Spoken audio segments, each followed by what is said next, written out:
നമസ്കാരം. Raf talk ഫുട്ബോളിലേക്ക് എവർക്കും സ്വാഗതം. യുവേഫ ചാമ്പ്യൻസ് ലീഗിലെ ഇന്ന് ബയൺ മ്യൂണിക്ക് അറ്റ്ലാന്റയുമായിട്ട് കളിക്കുകയാണ്. ആദ്യ പാദത്തിൽ തകർപ്പൻ ജയം നേടിയതുകൊണ്ട് തന്നെ ബയണിന് ഭീഷണിയൊന്നുമില്ല. അവർ ക്വാർട്ടർ ഫൈനലിലേക്ക് എത്തും. മിക്കവാറും റയലിനെതിരെ അവർ മുട്ടാനുണ്ടാവും ക്വാർട്ടർ ഫൈനലിൽ.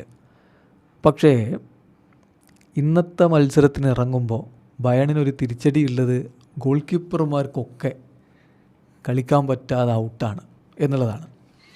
ഇന്ന് രാത്രി ഇന്ത്യൻ സമയം 1:30 ബയണിൻ്റെ മൈതാനത്താണ് കളി. അവരുടെ 4 ഗോൾ കീപ്പർമാർ പുറത്താണ്.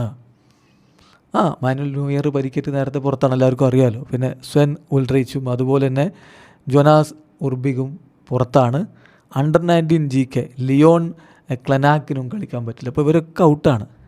അപ്പോൾ ഒരു സീരിയസ് ക്രൈസിസിലാണ് ടീം ഉള്ളത് എന്നർത്ഥം.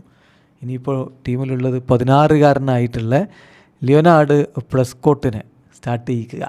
സംഭവിക്കുമെന്നുള്ളത് കണ്ടറിയണം.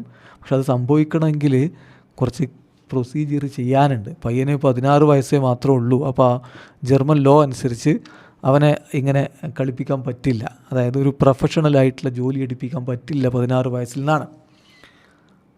അപ്പോൾ ഇനി അതിന് സ്പെഷ്യൽ പെർമിഷൻ വാങ്ങണം. അപ്പോൾ എന്താണെന്നറിയോ, ലോ എന്താണെന്ന് വെച്ചാൽ German law forbids minors from working after 8 PM. 8 മണിക്ക് ശേഷം മൈനേഴ്സ് വർക്ക് ചെയ്യാൻ പാടില്ല എന്നാണ് ജർമ്മൻ ലോ. അപ്പോൾ ഈ കളി നടക്കുന്നത് അവിടുത്തെ സമയം രാത്രി 9 മണിക്കാണ് താനും. അപ്പോൾ അതിനുവേണ്ടി they must obtain A special exemption. അപ്പോൾ ബയേൺ അതുകൊണ്ട് തന്നെ അപ്രൂവൽ വാങ്ങണം. ഗവൺമെൻറ്റിൽ നിന്ന് അപ്രൂവൽ വാങ്ങണം.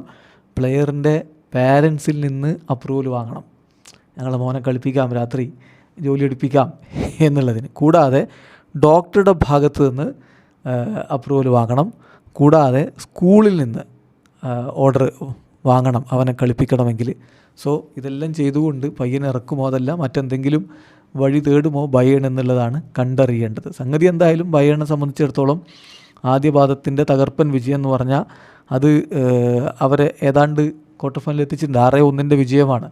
ഇനിയിപ്പോൾ രണ്ടാം പാദ മത്സരം അത്ര വലിയൊരു ഇഷ്യൂ അല്ല. 5 ഗോൾ മാർജിനിൽ തോൽക്കാതിരിക്കുക മാത്രമേ അവർക്ക് ചെയ്യേണ്ടതുള്ളൂ ക്വാർട്ടർ ഫൈനലിൽ റയൽ മാഡ്രിഡിനെ നേരിടാൻ. വീഡിയോ അവസാനിക്കുന്ന ഫുട്ബോൾ ലോകത്തെ കൂടുതൽ വിശേഷങ്ങളുമായി റാഫ് ടോക്സിൽ എത്താം.